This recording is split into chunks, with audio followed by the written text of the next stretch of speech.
Bonjour à tous. Oui, j'ai le micro, bonjour. Donc voici pour nous, on est de nouveau réunis pour la deuxième journée RNM, rencontre numérique du myélome multiple, qu'on a organisée. La première était sur tout ce qui était médical, les questions médicales. On a été nombreux et puis j'espère qu'on a répondu à toutes vos questions. Donc aujourd'hui, moi je suis, voilà, vous avez la diapo, je suis Laurent, le président de la F3M. Aujourd'hui, Bernard et puis toute l'équipe, il va vous la présenter, vont animer la deuxième partie des RNM qui consacre bien vivre, qui cherche à répondre à la question bien vivre avec le myélome, vivre le mieux possible avec le myélome, et notamment en gérant tout ce qui est fait indésirable, et puis comment faire pour, on a un myélome, mais quels sont les outils, les moyens qui peuvent nous aider à vivre au mieux cette maladie qui nous est tombée dessus. Donc, je laisse la parole à Bernard Delcourt, qui va animer toute cette réunion avec l'équipe qui va vous présenter. Et puis, je vous souhaite une bonne deuxième RNM, j'espère, dans la lignée de ce qu'on a fait sur la première. Merci à vous. Bonne réunion. Bonjour à tous. Donc, avant de présenter l'équipe qui est déjà dès à présent à l'écran, donc quelques petits rappels techniques. Mais pour ceux qui étaient présents la semaine dernière, vous connaissez donc comment vous exprimer durant cette webconf. Il y a deux onglets. Il y a un onglet de gauche là qui vous permet de ce que je vois aujourd'hui. Pierre dit bonjour à tous. Emmanuel, Gérard, Brigitte, du Loir-et-Cher. Michel, voilà, de Clamart, voilà. Ça, c'est pour le temps de présentation. Mais ensuite, il faut aller sur l'autre onglet si vous voulez poser des questions ou réagir. Ce n'est pas forcément sous forme de questions, ça peut être également sous forme de courts témoignages. Donc, soyez vigilants à ça. Sachez que quand même, il y a quelqu'un d'entre nous qui va veiller à ça et qui nous signalera s'il y a de mauvais usages. Excusez-moi, ça a été un peu vite.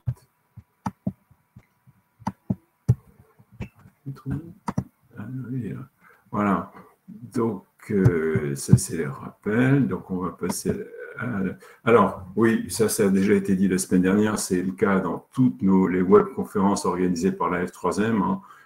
Ces webconférences n'ont pas pour objectif de vous permettre d'aborder votre situation personnelle, qu'elle soit d'ailleurs médicale ou hors du champ médical.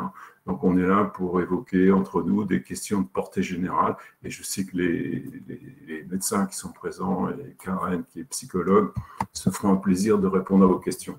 Donc, on va maintenant passer au temps de présentation. Donc, je vais d'abord laisser la parole. Alors, je vais d'abord excuser le docteur Laurent Frenzel, qui devait être parmi nous, qui va peut-être apparaître en cours de webconférence, mais il est sur le chemin de retour de vacances. On ne pouvait pas lui souhaiter mieux, mais voilà, c'est peut-être un peu compliqué pour lui de se connecter. Cécile Sontag, je vous laisse vous présenter. Bonjour à tous. Donc moi, je suis Cécile Sontag, je suis médecin en hématologie à Strasbourg, au CHU de Strasbourg à Licence. Docteur Salomon Magnier. Oui, bonjour à tous, ravi d'être parmi vous. Donc, je suis le docteur Salomon Magnier, hématologue au CHU de Lille. Et Karen Crater. Oui, écoutez, bonjour à tous. Et puis donc moi, je suis oncopsychologue, voilà, avec 20 ans d'expérience hospitalière, voilà, et diverses missions, notamment de formation auprès des professionnels de santé. Voilà, ravi d'être parmi vous. Voilà, donc maintenant, on va passer donc aux gens qui vont modérer avec moi cet après-midi, cette webconf. Je laisse la parole à Claire Dubray. Alors, bonjour à tous. Moi, je suis donc malade en cours de traitement et je suis impliquée dans le MOOC sur le module 3, donc sur les soins de support et thérapies complémentaires. Donc, Raymond. Oui, bonjour à tous. Un sudiste, je vous préviens, c'est un sudiste. Bonjour à tous, donc je suis responsable régional Provence et je suis effectivement un malade depuis 6 ans. Et je reçois vos questions, allez-y, n'hésitez pas. Voilà, donc moi-même, donc Bernard Delcourt, pour ceux qui ne me connaissent pas, je suis donc un malade du myélome et j'ai eu vraiment la joie, le plaisir d'exercer différentes fonctions au sein de la F3M. Aujourd'hui, je m'occupe plus particulièrement du MOOC et du suivi des questions médicales. Voilà, donc notre après-midi, elle va se dérouler en 5 temps. Je ne vais pas vous les présenter, je ne vais pas lire les différentes thématiques qui vont être abordées parce qu'elles feront l'objet d'une courte présentation avant de démarrer. Donc 5 temps, on est sur un format d'1h30. Donc grosso modo, on va y consacrer, si vous voulez, un quart d'heure pour chacune de ces thématiques. Voilà, et on fera en sorte. Alors, comme c'est, si vous voulez, un programme qui a été construit à partir des vidéos qui ont été présentées lors de la JNM en octobre 2021, donc ces séquences vont toujours démarrer par la présentation d'une courte vidéo, à la suite de laquelle on vous encouragera à réagir, pas forcément sous forme de questions, vous pouvez aussi nous donner quelques témoignages, vous partagez votre propre expérience, voilà. Et puis ensuite, on interrogera les médecins présents, Karen, voilà, sur comment eux reçoivent cette vidéo, qu'est-ce que ça leur suggère, voilà. Et ensuite, en dernière partie, grâce à Raymond, on évoquera toutes les questions qui ont été posées au travers du chat. Voilà.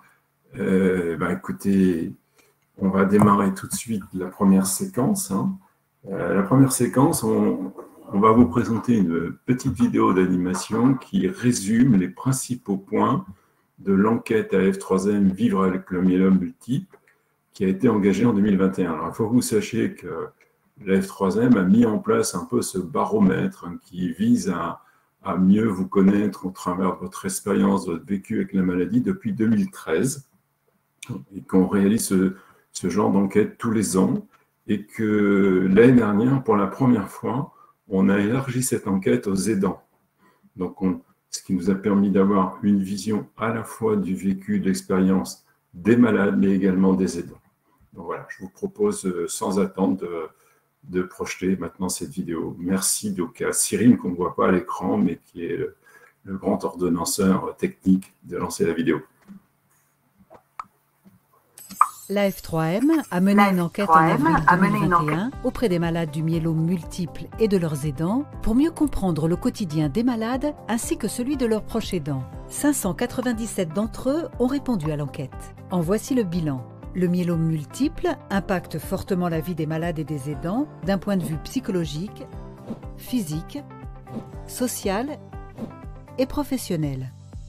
Les malades souffrent principalement de neuropathie, de troubles gastriques, de problèmes de mémoire, de fatigue et d'angoisse. Des problèmes pour lesquels une majorité de malades estiment ne pas vraiment être traités, sauf les troubles gastriques. Ils restent néanmoins combatifs, lucides et confiants. Quant aux aidants, ils ressentent particulièrement des angoisses, de la fatigue et un sentiment d'impuissance. Globalement, l'enquête révèle que les aidants sont plus angoissés et inquiets que les malades eux-mêmes.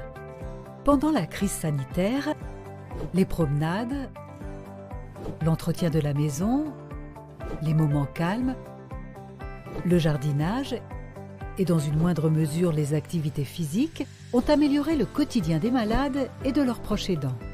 Les malades se sentent généralement bien entourés par leur famille, par les professionnels de santé, notamment les hématologues et les médecins traitants, et par les associations de patients. Cependant, les aidants estiment être moins soutenus et moins informés sur la maladie et les traitements par les équipes soignantes. Face à ce manque de soutien et d'information, les proches aidants montrent beaucoup d'intérêt au programme d'accompagnement. Les patients et les proches souhaiteraient plus d'informations en ligne sur la gestion des effets secondaires, les soins de support et le bien-être. Les malades sont très impliqués dans la vie de l'association AF3M avec une participation importante à la JNM, aux webconférences et aux MOOC. Les aidants sont légèrement moins engagés, mais comme l'a montré l'enquête, ils sont sans doute moins disponibles, car 46% d'entre eux sont encore en activité professionnelle. Malgré les nombreux aspects négatifs de la maladie, les grandes victoires face au myélome ne s'oublient pas et permettent de garder espoir. Les patients se réjouissent de continuer à vivre malgré la maladie et les proches se sentent victorieux d'être présents pour soutenir et accompagner au mieux le malade. Malades, aidants, unis pour construire son bien-être malgré le myélome.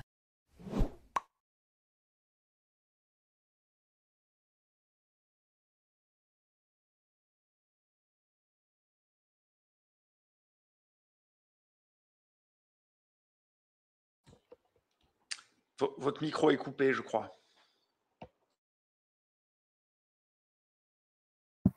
Excusez-moi. Donc, je disais bravo à la personne qui a réalisé cette vidéo d'animation parce que condenser ça en 2 minutes 38 alors qu'il y a 256 diapos de résultats. Donc voilà, donc, ce que je vous propose, vous êtes un peu plus de 130 en ligne maintenant, ben, faites-nous part de votre réaction après avoir visionné cette vidéo. Voilà, dites-nous ce que vous retenez. Moi, je voudrais maintenant aux médecins, puis à Karen qui sont ici présents, leur demander s'ils ont été étonnés de ces résultats ou s'il y a des points qui retiennent leur attention. Et c'est vrai que ça met en évidence le fait que les malades, c'est un ressenti, hein, trouvent qu'il y a certains effets qui sont moins bien suivis que d'autres. Voilà. Est-ce qu'il est possible de mieux faire? Voilà. Karen aussi, est-ce que ce décalage qui est entre malade et aidant, voilà, est-ce qu'il t'étonne ou au contraire non? Voilà. Ben, écoutez, je laisse la parole à Cécile ou Salomon pour… Je me permets, je commence la discussion, hein, mais bien sûr, mes collègues pourront évidemment intervenir, compléter, etc. Donc, en effet, c'est une donnée qui est importante à objectiver. Je dirais comme ça qu'elle ne me surprend pas trop. Hein, c'est-à-dire que les patients disent bien que les neuropathies, les troubles digestifs sont pris en charge, notamment par l'hématologue, hein, mais des symptômes comme la fatigue, les troubles de mémoire, l'angoisse sont moins bien pris en charge et ça ne m'étonne pas réellement parce que on est sans doute un peu moins performant par rapport à ça. Alors, je pense que ils sont d'ailleurs, ces symptômes-là, hein, de troubles de mémoire, de fatigue et d'angoisse sont souvent assez liés et un peu intriqués en fait les uns aux autres. Donc, nous, de façon pratique, ces troubles de mémoire qui arrivent hein, avec les traitements par chimiothérapie, hein, ça fait partie réellement des effets secondaires des traitements, des maladies et des traitements. Bon, lorsqu'ils sont comme ça un peu marqués, on a aussi accès à des consultations de la mémoire auprès de nos collègues neurologues hein, qui peuvent vraiment faire une évaluation spécialisée, une prise en charge spécialisée. Après, il y a aussi ces troubles de la mémoire qui sont sans doute, hein, comme je le disais, très intriqués à la fatigue, à l'angoisse de la maladie. Donc, je crois que la première chose à faire en tant qu'hématologue, c'est de rechercher dans ce contexte eh bien, des causes qu'on pourrait corriger, éventuellement facilement corriger. C'est-à-dire une anémie un peu marquée, évidemment, va induire de la fatigue et éventuellement des troubles de mémoire ou des pertes d'attention, en tout cas, voilà, et de concentration. Les douleurs qui sont mal contrôlées vont évidemment altérer le sommeil, c'est une préoccupation un peu constante, etc. Donc, essayer de mieux contrôler les douleurs peut permettre d'améliorer aussi ces symptômes. Après, il y a parfois aussi des adaptations de posologie hein, qui peuvent être nécessaires. Lorsqu'il y a une fatigue marquée, qu'on pense que ça peut être lié à un traitement, éventuellement, on peut être amené à adapter la posologie, le rythme d'administration, etc. Donc ça, c'est des choses sur lesquelles on peut généralement jouer. Après, et ça peut-être que mes collègues pourront aussi en parler, il y a d'autres techniques qui, je pense, nécessiteraient d'être plus développées aussi, comme des techniques de relaxation.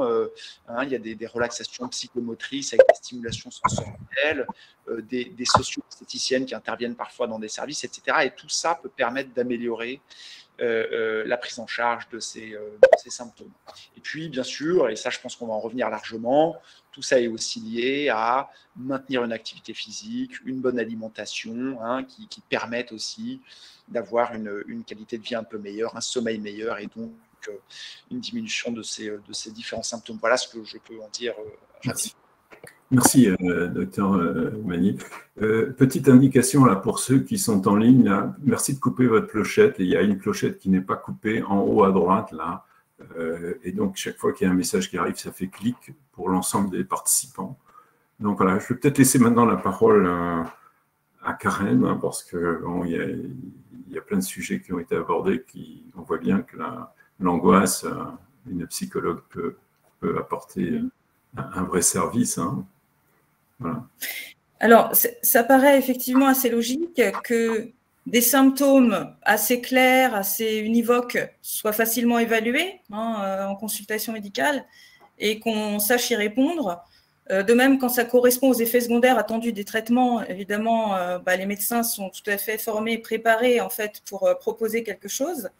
Par contre, dès qu'on parle de la fatigue ou de l'angoisse, on est sur des manifestations qui sont extrêmement complexes, qui sont polymorphes, plurifactorielles et très particulières à chacun d'entre nous. Ça ne s'exprime pas de la même manière. Donc, je dirais qu'il y a des difficultés à la fois à les évaluer, mais aussi à en parler. C'est-à-dire que la difficulté elle vient des deux côtés, du côté du professionnel et aussi du côté du patient. C'est-à-dire que parler de sa fatigue ou de son angoisse, ce n'est pas forcément évident. Et d'ailleurs, on n'en parle pas forcément spontanément aux médecins. Donc ça, nous, on le sait. On peut entendre des patients se plaindre d'angoisse, par exemple, et ils n'en ont pas parlé au médecin. Ils considèrent que le médecin ne peut pas y répondre ou qu'il devrait aller bien et pas être angoissé. En tout cas, ils n'en parlent pas forcément. Et puis, dans la fatigue, notamment, il y a beaucoup de choses. C'est une porte d'entrée sur plein de choses. Dire « je suis fatigué », ça peut effectivement vouloir dire « j'en ai ras-le-bol, j'en ai marre, je ne dors pas, je suis épuisé le matin, je n'arrive plus à me concentrer, j'en ai marre de cette situation, j'en ai marre de ma perte d'autonomie, la douleur est insupportable, je suis déprimée, j'ai besoin d'aide ». Donc, c'est vrai que, en fait, c'est une porte d'entrée intéressante, mais l'évaluation est assez complexe, demande du temps et probablement une approche pluridisciplinaire pour apporter une réponse la plus adaptée. Donc, moi, je pense qu'il y a une vraie volonté des équipes à répondre à ces difficultés chez les patients. Par contre, je pense qu'on doit vraiment, vraiment progresser sur l'évaluation en fait, et la réponse qu'on apporte en fait, à ces manifestations, à ces difficultés particulières. Merci. Donc, ça me permet de saluer Laurent Frenzel qui est parmi nous parce que je le vois répondre à des questions. Donc, il doit être en ligne, il nous entend. Donc, merci, Dr Frenzel, pour votre soutien à notre webconf. Je vais laisser la parole à Raymond pour évoquer donc quelques questions là, pour qu'on puisse rester dans le timing. Alors, les questions sont variées. Il y en a peu. Il y a un partage d'expérience, mais une question qui a retenu mon attention, parmi d'autres, c'est effectivement le Covid-19. Alors, il y a eu toutes les questions ont reçu une réponse. Par les docteurs présents. La personne Edwige demande est-ce qu'il faut continuer à porter le masque, est-ce qu'on risque une infection et quel traitement y a-t-il pour justement éviter d'être fatigué suite au Covid. Ça, c'est une première question que j'ai regardée, qui me paraît intéressante, peut-être parce qu'effectivement, on n'est pas quand même en position, semble-t-il, d'être séparé de ce virus. Il continue à nous infecter. Et la deuxième question qui m'a paru intéressante aussi, parce que j'en ai peut-être l'expérience, effectivement, il est rare que des docteurs nous proposent de faire un suivi dentaire. Voilà. Donc, après, il y a une autre, Viviane, qui nous fait part de son expérience, qui nous dit aussi comme effet secondaire la perte d'équilibre. Voilà les 3 ou 4 questions qui ont été posées et que j'ai retenues. Moi, je rebondirais sur les difficultés qui remontent de cette enquête, et je pense que c'est aussi un bon reflet de la population pour nous, les médecins. Moi, en voyant ce questionnaire, j'ai réalisé aussi la différence d'angoisse entre les aidants et les patients. C'est quelque chose de net, et je pense que le Covid, il a encore accentué ça, en fait. Parce que les aidants assistant moins aux consultations, ils ont été encore mis dans une position encore plus de sentiment d'impuissance, de pouvoir moins discuter avec le médecin. Et je pense que ça a accentué encore ce sentiment d'angoisse qui est déjà vraiment haut quand il y a le myélome, quand il y a eu la situation Covid, les situations sanitaires et d'actualité. Donc, je pense que vraiment, il faut demander de l'aide quand on sent que cette angoisse, elle fait que monter et qu'elle devient paralysante. Je pense qu'il faut aussi proposer aux aidants d'aller chercher de l'aide auprès de professionnels et auprès d'équipes pluridisciplinaires. Ça, c'est la première chose.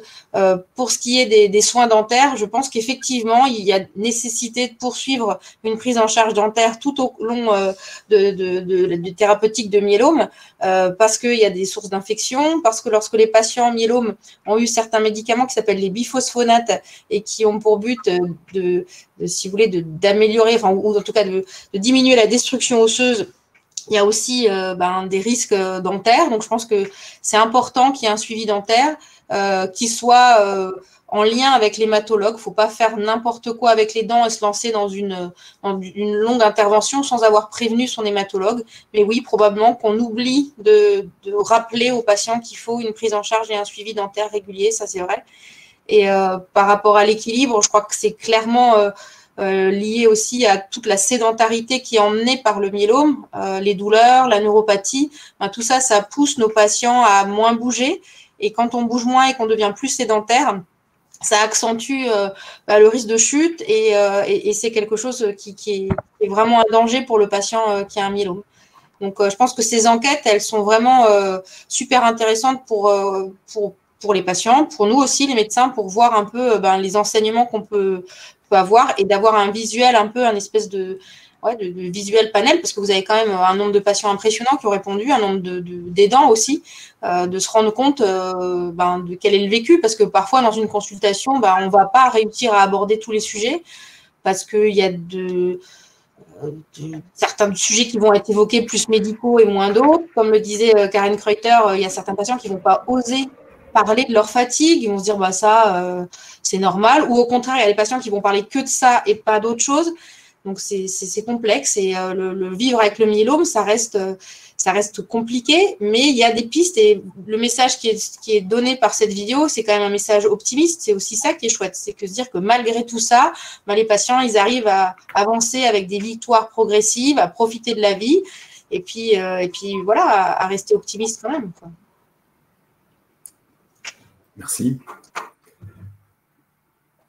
Voilà, écoutez, merci de ces réponses et des encouragements. Je pense que on va poursuivre donc notre programme de cet après-midi, et je vais laisser donc la main à Claire après cette séance de questions. On va aller donc voilà, je lui laisse la main pour présenter cette deuxième séquence de l'après-midi.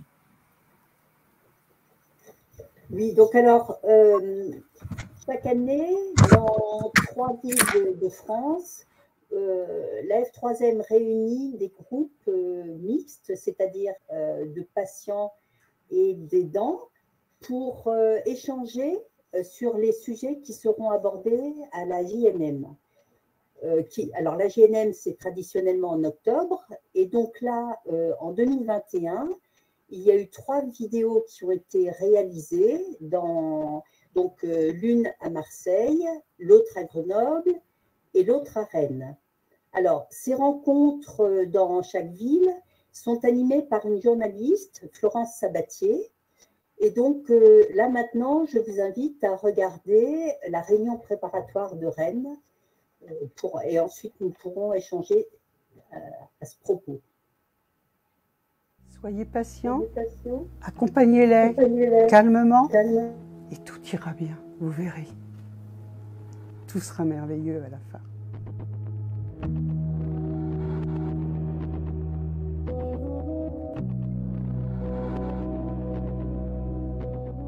Alors, je considère qu'actuellement, ma qualité de vie est vraiment meilleure qu'avant le myélome, parce que je prends du temps pour moi. J'ai décidé de ne pas continuer mon activité, j'étais enseignante, et vraiment j'ai réalisé que ça me prenait beaucoup d'énergie. Donc cette énergie, je veux la conserver pour moi. Donc je suis en train de me former pour m'installer plus tard comme thérapeute, pour aider moi aussi. Et je veux vraiment prendre du temps, le temps de me ressourcer, de m'arrêter si j'ai besoin, de profiter de la nature, de mes amis, plus courir et ne faire que ce qui me plaît. Le myélome, c'est une maladie grave, évolutive, chronique. Donc on a tout ça à gérer dans le temps. Il y a des grosses fatigues, il y a des douleurs et le management au quotidien de cette maladie-là. Moi, je dirais qu'au lieu d'aller spécifiquement sur un symptôme, très souvent, ce qui est lié à tout symptôme, c'est une anxiété et une angoisse. Donc plus que la personne est plus détendue et relaxe, moins le douleur agit et cette espèce d'augmentation. Donc moi, ma première partie, c'est souvent d'aller par ce biais-là. En 2018, les choses se sont forcément concrétisées, malheureusement. Mais voilà, ça m'a permis de poursuivre et d'accélérer effectivement une démarche un peu personnelle sur le fait de ralentir un peu le rythme, voire énormément ralentir, et puis de se recentrer sur des choses plus simples, un rythme de vie et de boulot déjà moins stressant. Et puis de s'imposer du temps pour faire du sport, un peu plus encore, et puis changer en termes d'alimentation, en termes d'approche, de réflexion, un peu de méditation et de respiration, pour avoir une qualité de vie effectivement différente. L'aromathérapie, ce n'est pas quelque chose de miraculeux toute seule. Par contre, en maillage avec d'autres professionnels, par exemple psychomotriciens, le psychologue, le kiné, ça a sa place qui peut, agrément, c'est ce qui est en cours de faire déjà. Est-ce qu'on veut quelque chose qui me stimule le matin? Est-ce que quand je vais faire une radiothérapie, j'ai très peur, j'ai envie de me soulager les brûlures?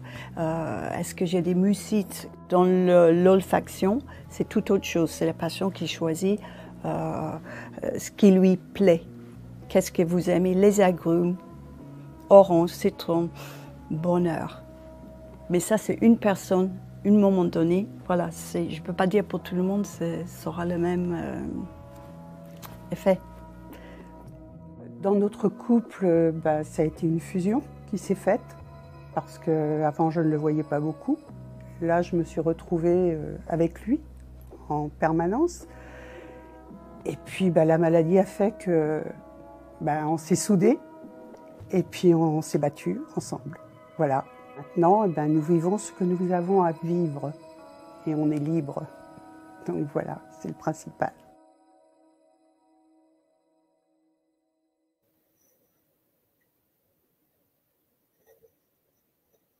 Voilà, alors donc dans cette vidéo, Alexandra nous parle de la qualité de vie. Alors, pour elle, finalement, le myélome, c'était l'occasion de réfléchir à sa qualité de vie et à évoluer dans sa manière d'organiser sa vie. Alors, vous qui êtes derrière votre écran, pour vous, qu'est-ce qu'il en est aujourd'hui? Comment est-ce que vous avez réaménagé les choses pour échanger un peu votre qualité de vie? Et puis également, est-ce que vous avez trouvé des pratiques qui vous ont permis d'atténuer la fatigue ressentie, dont on a déjà parlé, les douleurs, votre anxiété, vos angoisses? Quels moyens vous avez trouvé pour faire face à toutes ces difficultés? Et enfin, est-ce que vous avez eu personnellement un accompagnement spécifique face à toutes ces difficultés? Et enfin, oui, il y a aussi la question de la maladie avec les proches. Comment vous avez vécu votre maladie et comment vous la vivez actuellement avec vos proches? Alors, bien sûr, il y a souvent le conjoint qui est tout à côté, mais il y a aussi les enfants, et puis il y a les amis, et puis il y a tous ceux qui sont vos proches. Alors, n'hésitez pas à nous partager votre expérience en quelques mots, et ça pourra être pris par la suite. Et pour les médecins, donc Alexandra et David nous ont fait part de l'importance de la qualité de vie et de son amélioration qui paraît vraiment nécessaire quand on vit un myélome. On vit autrement. Donc, comment vous, en tant que médecin, vous pensez pouvoir aider les malades à s'engager dans une telle démarche? Je vous laisse peut-être déjà répondre à cette question.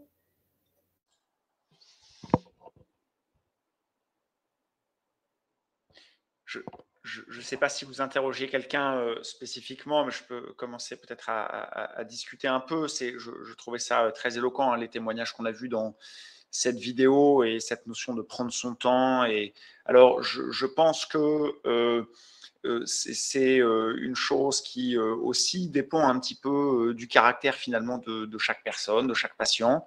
Il y en a qui, en effet, ont besoin de prendre un peu de recul et d'arrêter une activité qui était un peu peut-être jugée trop intense précédemment. D'autres ont besoin de continuer justement à avoir pas mal d'activités parce que ça leur permet aussi de penser à autre chose. Donc, je ne suis pas sûr qu'il y ait forcément une façon de faire, mais c'est surtout la façon dont chaque patient y trouve son compte et en effet, il voit une amélioration de sa qualité de vie. Alors quand même, il y a une chose qui est importante dans tout ça. On a vu des patients jeunes, des patients qui sont dans la vie active. Ce qui est certain, c'est que généralement, quand on initie un traitement d'un myélome multiple, il y a très généralement quand même nécessité d'un arrêt de travail parce qu'on le sait, les traitements, d'abord, c'est des contraintes de temps. Il faut venir à l'hôpital régulièrement, même si bien souvent, ça se fait dans le cadre de l'hôpital de jour. C'est quand même des allers-retours, parfois plusieurs fois par semaine, pour recevoir des traitements.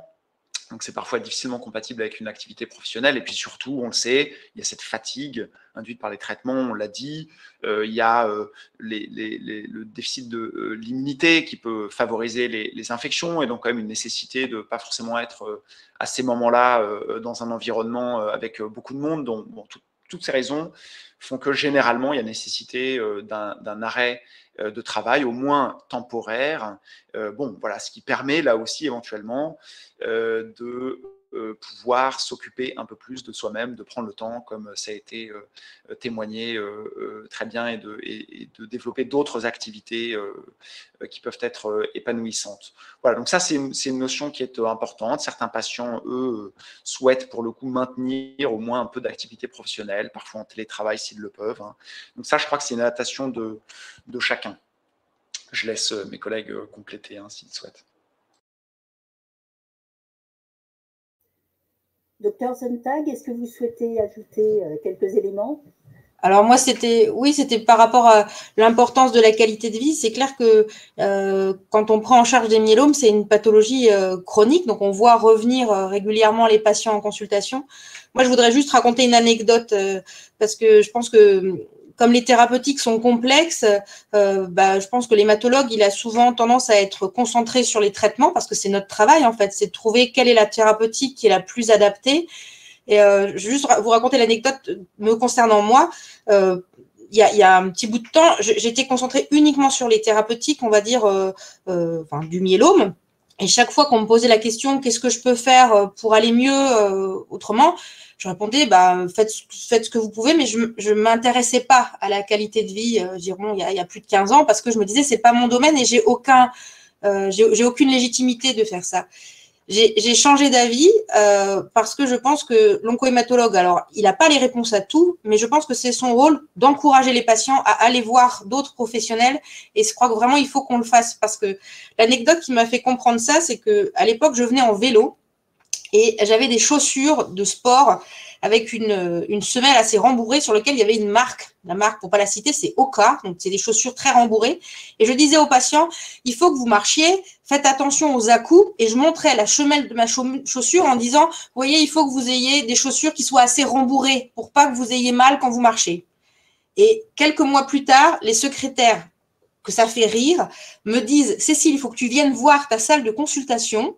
Sur les 10 patients qui attendent, 9 ont ces chaussures de cette marque. Tu as fait un partenariat avec la marque Oka ou quoi? J'ai dit non, pas du tout.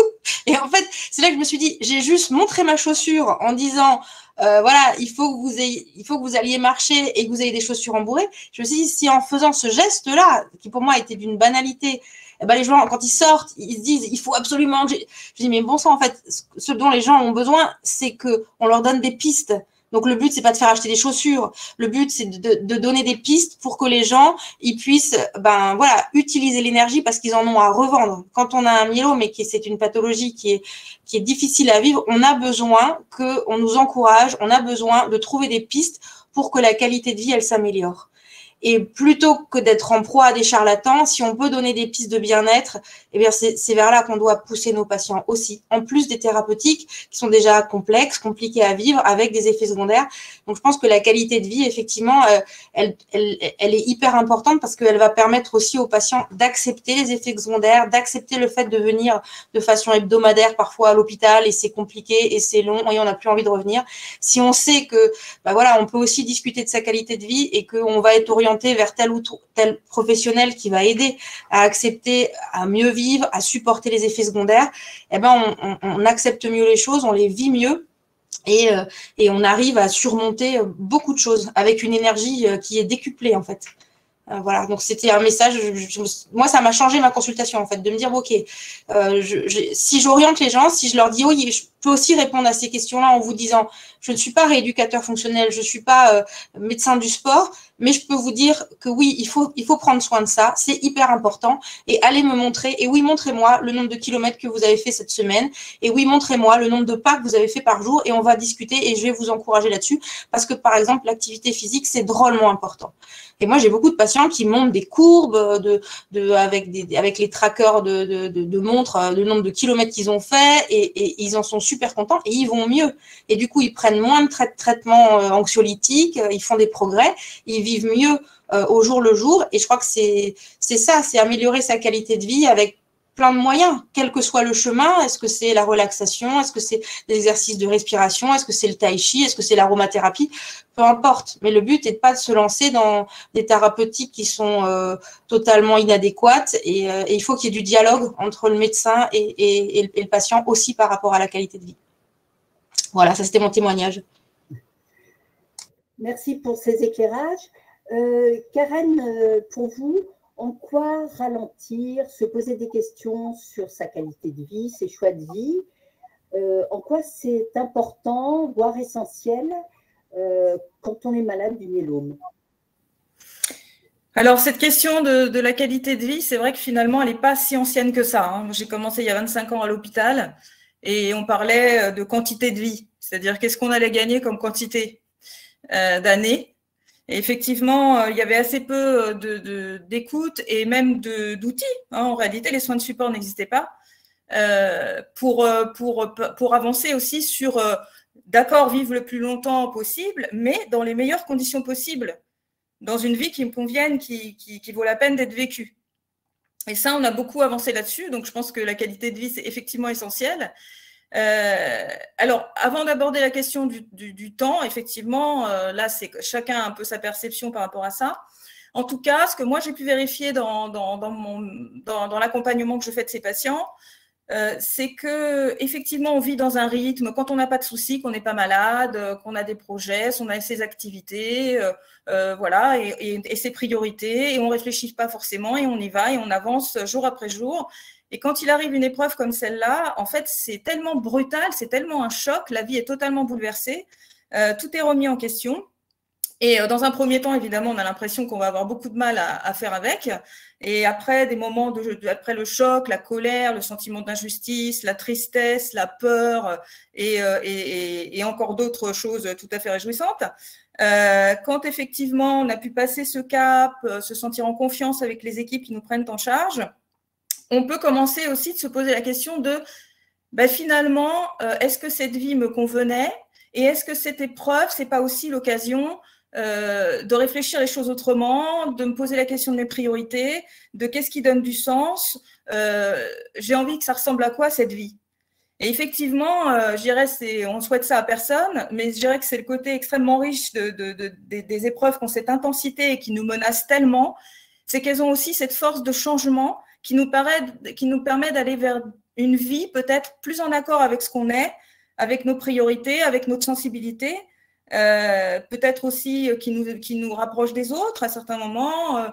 Et donc voilà, ça, moi je dirais que c'est quelque chose de positif sur lequel je travaille beaucoup avec les patients, pour que ça devienne, pour transformer cette expérience douloureuse en l'occasion de vivre une vie qui soit peut-être plus proche de nos aspirations et de nos besoins.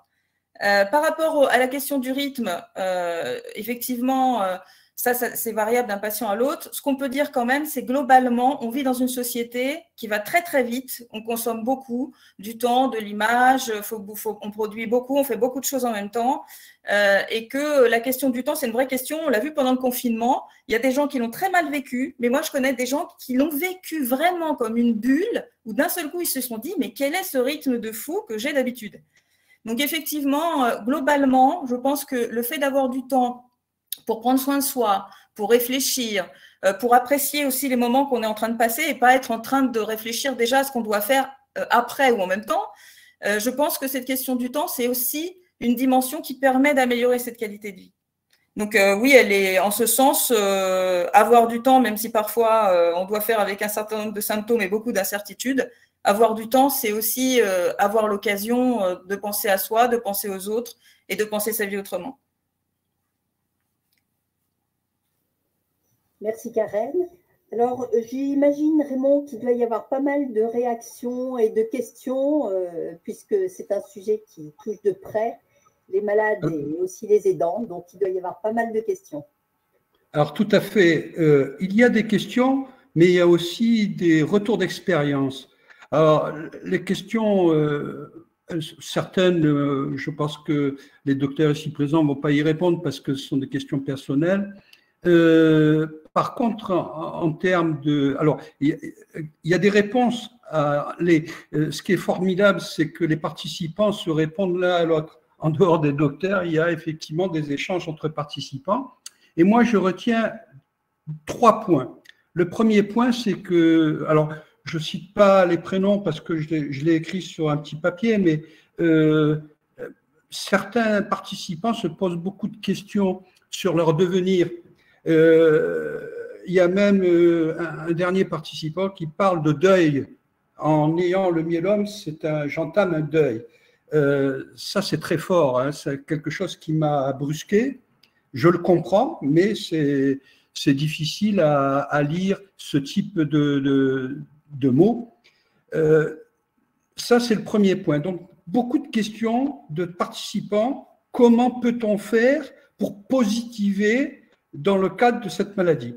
Une question qui me paraît importante parce qu'elle touche des personnes qui travaillent. Parce que, bon, c'est vrai que pour la plupart, on est peut-être, du moins les membres de la F3M sont peut-être des retraités. Mais il y a 2 questions, notamment celle de Christian, celle de Fabienne, pardon. Comment gérer son activité professionnelle alors qu'on a un myélome, et puis celle de Christine qui est comment reprendre son activité professionnelle lorsqu'on est en rémission. Ça, c'est le deuxième point. Et puis le troisième point, c'est on revient sur les effets secondaires, les neuropathies, le manque de confiance en soi.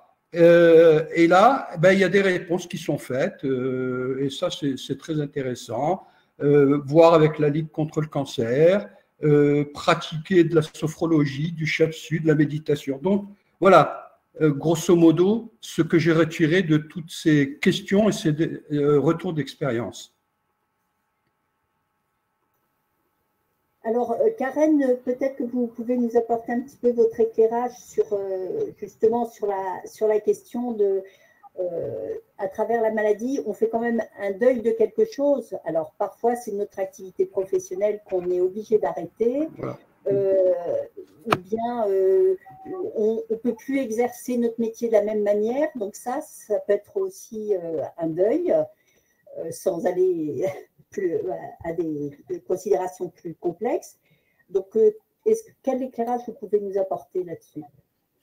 Je dirais que touché par un myélome, et je dirais par une maladie grave, qui peut avoir raison de nous, hein, si j'ose dire, de manière générale, c'est faire beaucoup de deuil. Ça, c'est sûr, et à plein de niveaux. C'est faire le deuil d'abord de la vie d'avant, parce que même si on retrouve un équilibre, ce n'est pas la vie d'avant non plus. Donc, c'est le deuil de la vie d'avant. c'est le deuil de certaines capacités, hein, c'est vrai qu'on va plus tout à fait être capable de faire forcément ce qu'on faisait avant, que ce soit d'ailleurs des capacités physiques, psychologiques, sociales. Enfin bon, il y a un certain deuil, un certain niveau de deuil à ce niveau-là. Mais il y a aussi le deuil des certitudes, de l'innocence, d'une forme de, je ne sais pas, peut-être de croyance qu'il ne pouvait rien nous arriver, qu'on était tout puissant. Donc ça, c'est une réalité hein, pour chacun d'entre nous, mais pour certains d'entre nous, on se rend compte que c'était tout à fait absolument faux. Et puis, il y a aussi ce processus de se préparer à sa propre finitude. Et ça, j'ai envie de dire que dès qu'on on aurait tous éventuellement à le faire. Hein, ce n'est pas quelque chose qui nous préoccupe tous les jours, mais à vrai dire, c'est une question que chacun d'entre nous, qui est actuelle pour chacun d'entre nous.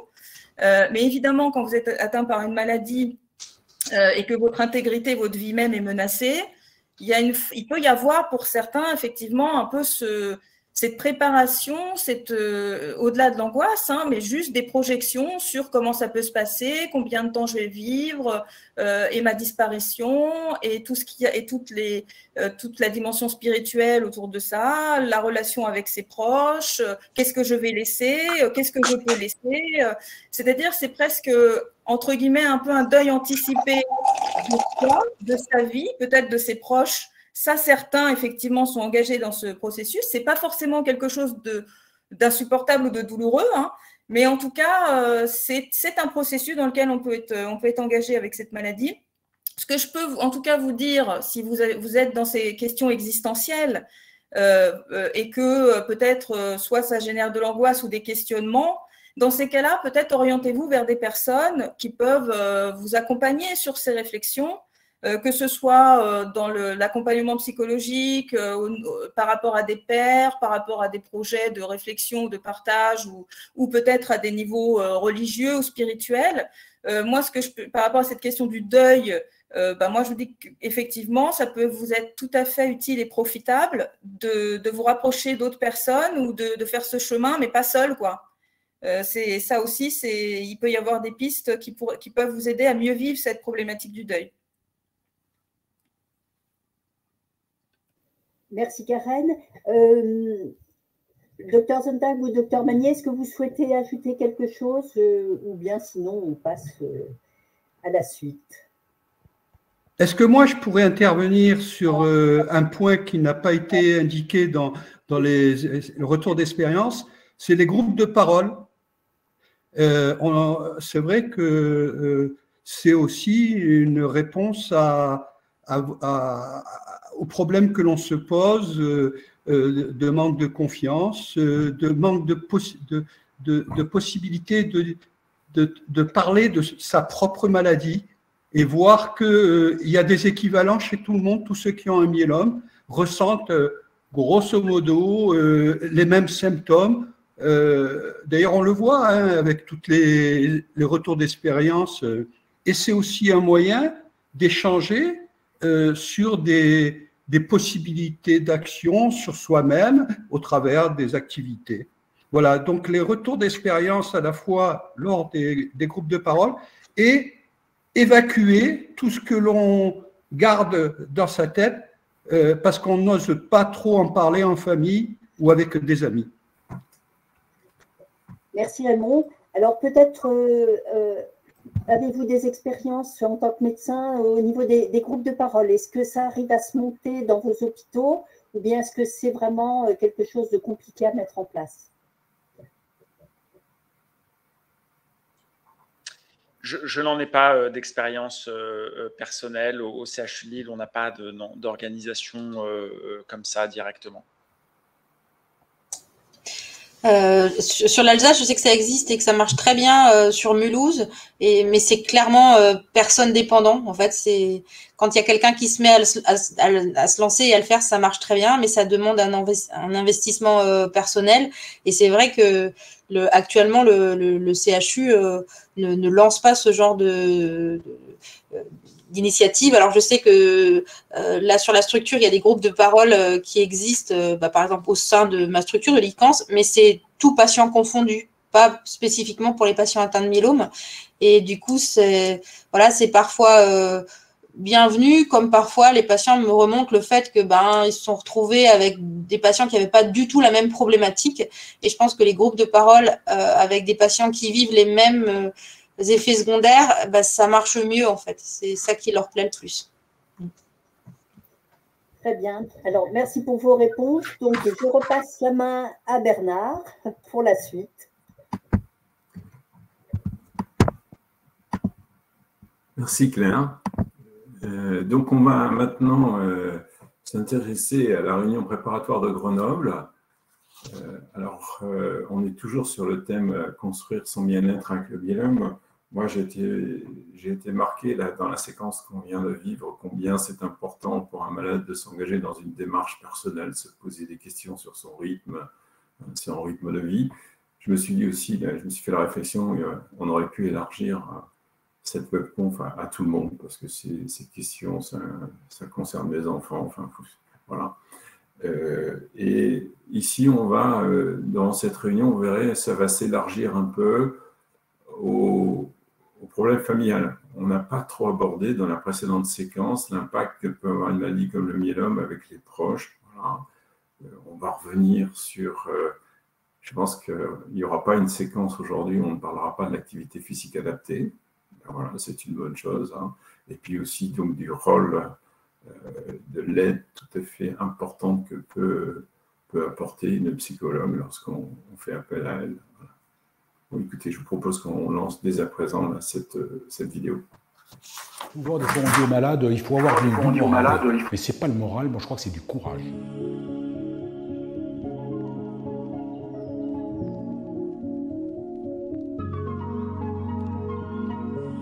J'ai été diagnostiqué avec mon myélome en 2017, c'était au mois de novembre. Et là, donc 6 mois après la découverte de ma maladie, la maladie a disparu.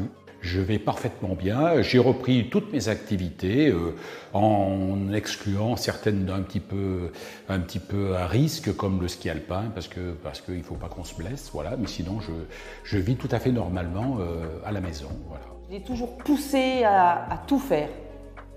Ben, je ne l'ai jamais laissé tomber. Je faisais la kiné avec lui, les séances de kiné, je les faisais avec lui. On allait se promener avec lui. Je ne l'ai jamais laissé tomber.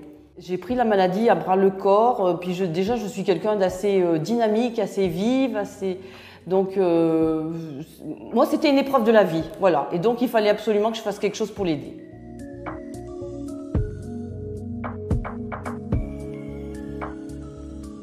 Déjà, si on arrive à suivre au moins 1 fois ou 2 fois par semaine une activité à intensité modérée, ça leur permet de bien se maintenir, ça leur permet de rencontrer du monde, de prendre en confiance, de se sentir considérés.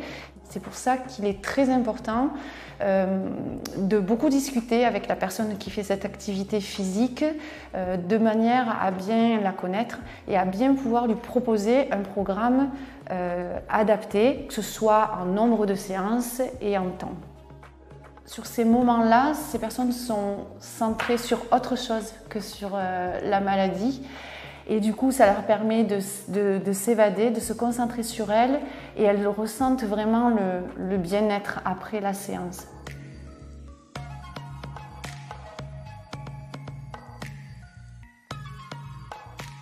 Alors pour maintenir un lien social, c'est difficile puisque parfois justement les malades ont tendance à se replier. Je les invite à maintenir des activités ou de reprendre des activités qui sont source de plaisir.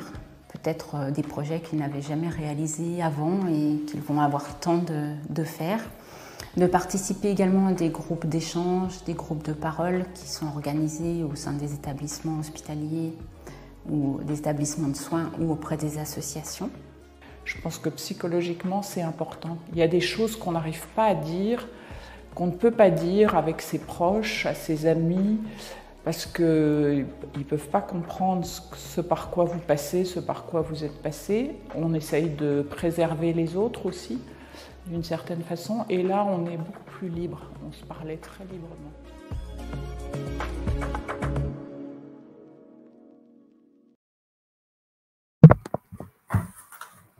Une vidéo Oui, des vidéos toujours très intéressantes, hein, et qui, je pense, ça a été évoqué, donc, combien c'était important le témoignage des patients, des aidants qu'on entend au travers de ces vidéos, mais je dirais aussi le témoignage des médecins ici présents, hein, parce que je ne paierai pas les chaussures bien amorties proposées par Cécile Sontag. Hein.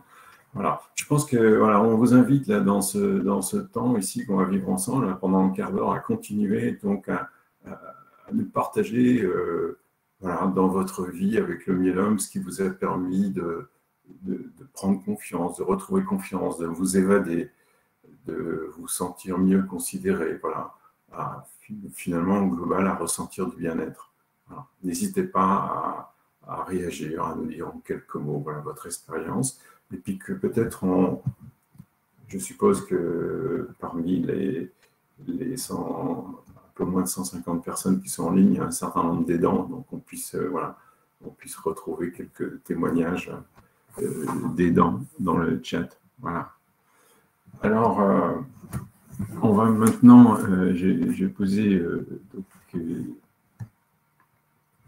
voilà, le temps d'échange qui vient de vous présenter. Il y a une démarche personnelle qui est vraiment à trouver. Hein. Il n'y a pas de réponse. Il n'y a pas de réponse. Alors, il y a une interpellation qui m'a touché, c'est morale et courage, hein, ce lien. Alors, je voudrais savoir, médecin, comment vous voyez ça, finalement. Qu'est-ce que ça signifie pour un malade d'être courageux? Je ne sais pas vraiment. Moi, je n'ai pas de définition. Karen, elle aura certainement quelque chose à nous dire. Voilà. Et puis...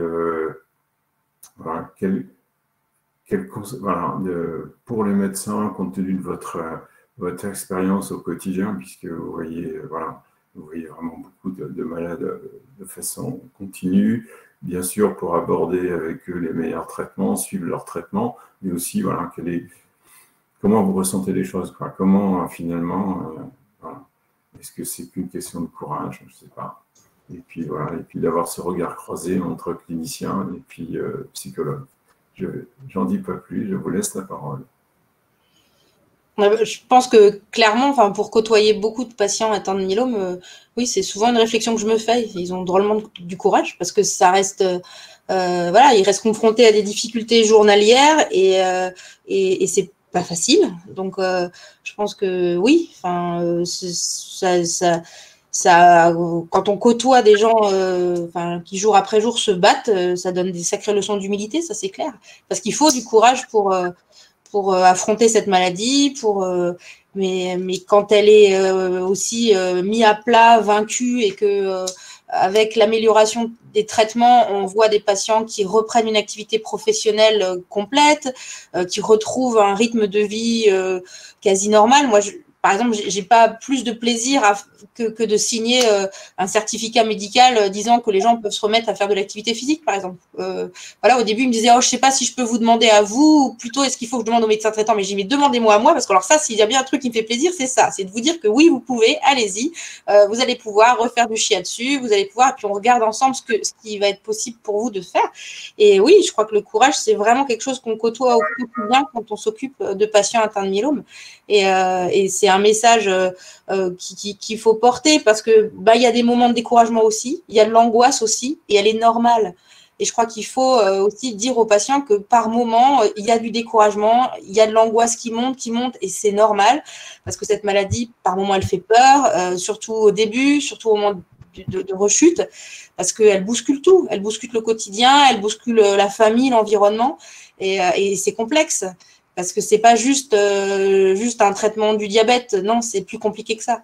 Donc cette angoisse-là, il faut ensuite que le patient il arrive à le maîtriser et l'équipe qui est autour de nous, les infirmières, elles amènent le patient sur un chemin à pouvoir mieux se battre, à avoir plus de force et à pouvoir utiliser ce courage-là pour avancer jour après jour, voilà, pour se battre au mieux. Mais oui, c'est des sacrées leçons de courage qu'on voit tous les jours à l'hôpital, clairement. Merci, Cécile. Karen, tu veux... Oui, je dirais que nous, notre mission, c'est plutôt que les patients acceptent l'idée que parfois, ils n'auront pas le moral et qu'ils seront découragés. Donc, en fait, Nous, c'est plutôt, on accueille plutôt évidemment les personnes quand ils sont en situation difficile et qui doutent et qui sont un peu débordés par l'angoisse, peut-être qui sont même désespérés. À certains moments, ils ont du mal à retrouver l'énergie, la motivation, les ressources. Donc, nous, on les rencontre souvent à ce moment-là. En tout cas, évidemment, faut avoir le moral. On l'a déjà évoqué dans certaines webconf. C'est une injonction de toute façon sociale, culturelle, je dirais éducative pour la plupart d'entre nous. Mais évidemment qu'il est absolument impossible humainement d'avoir le moral tout le temps. Donc, de toute façon, avec ou sans myélome d'ailleurs. Donc, en fait, c'est un peu, si vous voulez, c'est un peu une injonction. Alors, à certains moments, ça peut être relativement moteur, mais à certains moments, c'est contre-productif parce qu'effectivement, comme on ne peut pas décider d'avoir le moral si on l'a pas, quoi. Hein. C'est pas la méthode Coué, ça marche pas. Hein. Je vais bien, j'ai le moral, je suis pas angoissée, je suis pas déprimée, je vais super bien, ça ne marche pas. Donc, ça déjà, la première chose à dire, c'est mieux d'avoir le moral parce que la qualité de vie est préservée et notre quotidien est bien plus agréable. Mais il y a des moments où on l'aura pas. Voilà, c'est pas possible. Donc, il faut aussi accepter ça et accepter de demander de l'aide, de l'exprimer, de demander l'aide quand ça arrive. La question du courage, c'est pareil. Alors, il faut être courageux, il faut résister, il faut être stoïque, il ne faut pas se plaindre. Mais alors, mais quelle pression on se met? Mais parfois, on s'effondre, parfois on a peur, on n'y va pas, parfois on n'a pas le courage d'assumer, de communiquer sur la maladie avec ses proches. Voilà, ça aussi, ça fait partie de notre humanité. Et moi, je dirais que si le moral et le courage, c'est important, ce qui me semble important dans ce parcours, c'est aussi d'être capable d'être indulgent. Indulgent vis-à-vis de soi-même, indulgent vis-à-vis des autres, parfois indulgent vis-à-vis des professionnels de santé parce qu'on n'est pas non plus toujours à la hauteur. Mais je pense qu'il faut aussi mettre un peu d'indulgence dans tout ça, hein, parce que c'est ça notre humanité. Alors parfois, il faut juste accepter ses limites, essayer d'avoir et de maintenir cette confiance, et puis d'accepter ces moments où on va moins bien. Et surtout, d'en parler, de communiquer, d'échanger et d'accepter l'aide quand vraiment vous vous sentez très en difficulté psychologiquement par rapport à cette épreuve. Parce que là aussi, même si on ne l'avait pas envisagé avant d'avoir un accompagnement, je pense que la plupart des patients, en tout cas depuis que je travaille, une fois qu'ils ont tenté de le faire, vous disent oui, finalement, ça m'a aidé, j'ai bien fait de le faire.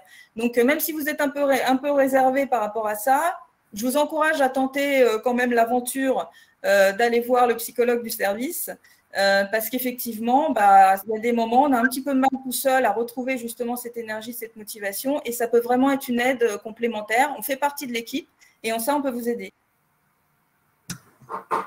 Merci Karen. Je pense qu'on va maintenant demander à M. Loyal de nous dire s'il y a eu des témoignages, de publier des questions.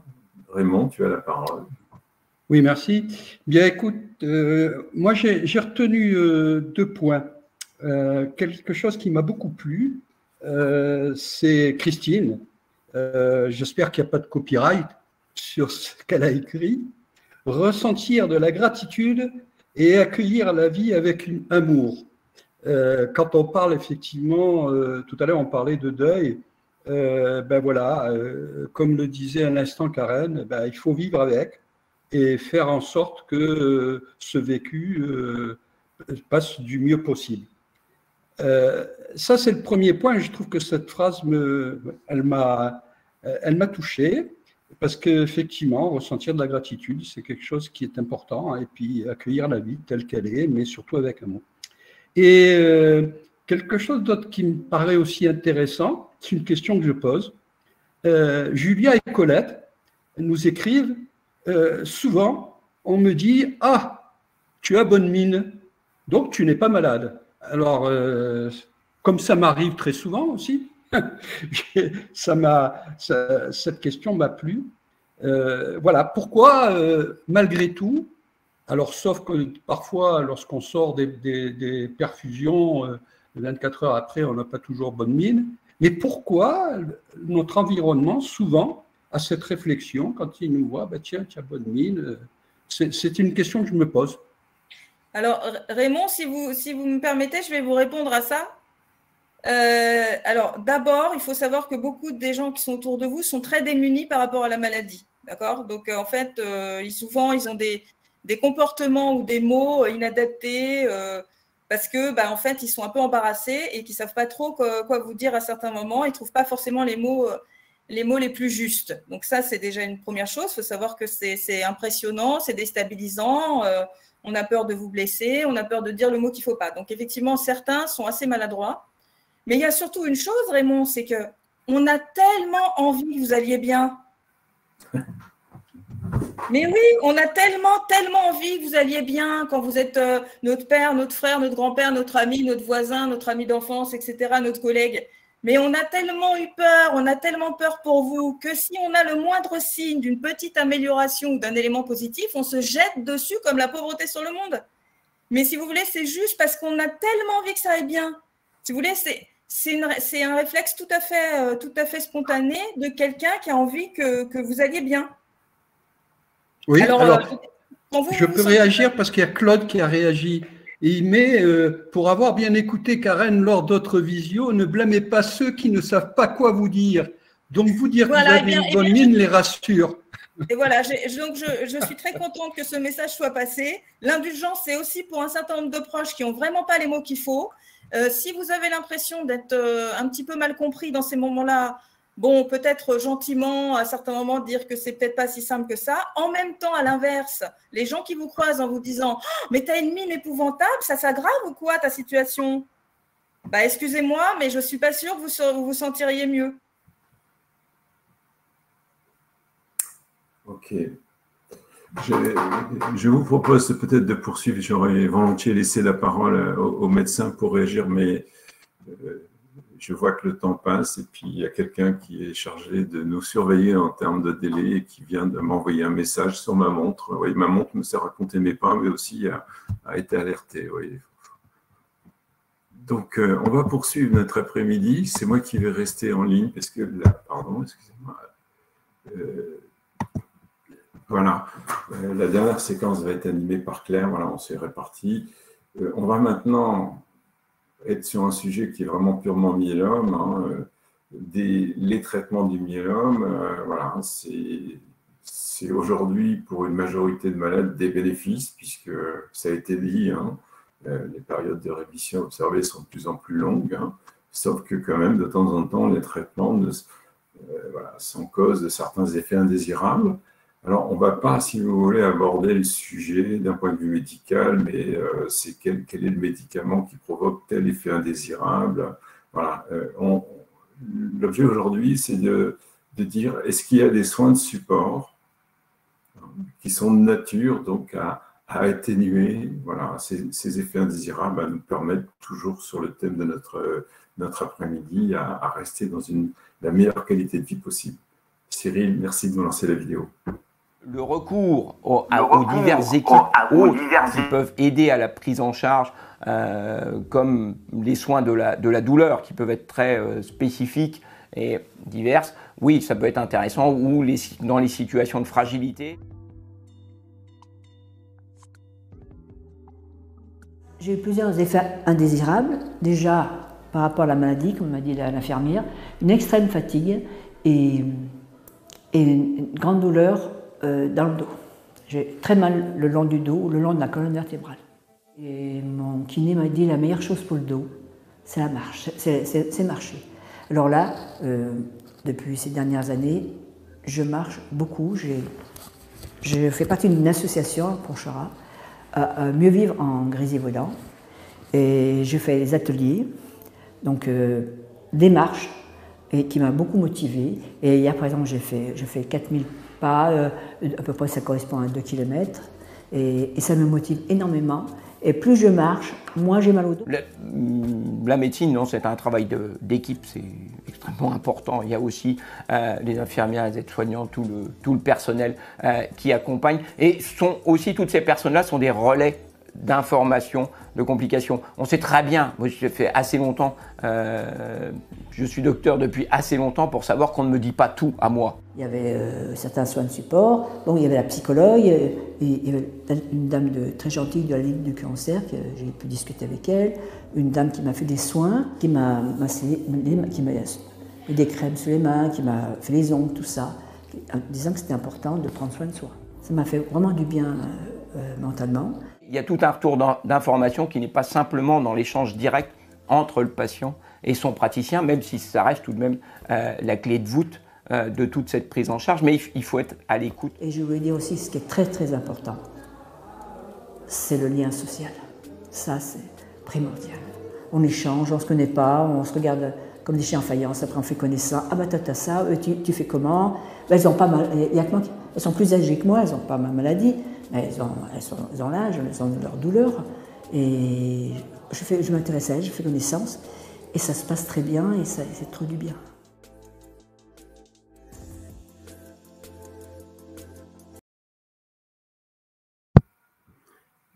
Voilà, une nouvelle vidéo avec des témoignages qui mettent l'accent toujours sur l'activité physique adaptée, mais aussi la possibilité d'avoir un accompagnement psychologique. Voilà. Donc moi, ce que j'ai envie de dire à tous ceux nombreux qui sont toujours en ligne avec nous, c'est poursuivez poursuivez cet échange avec nous, dites-nous, parlez-nous de votre expérience, dites-nous si vous avez pu bénéficier de tels soins, voilà, et citez-les si vous voulez.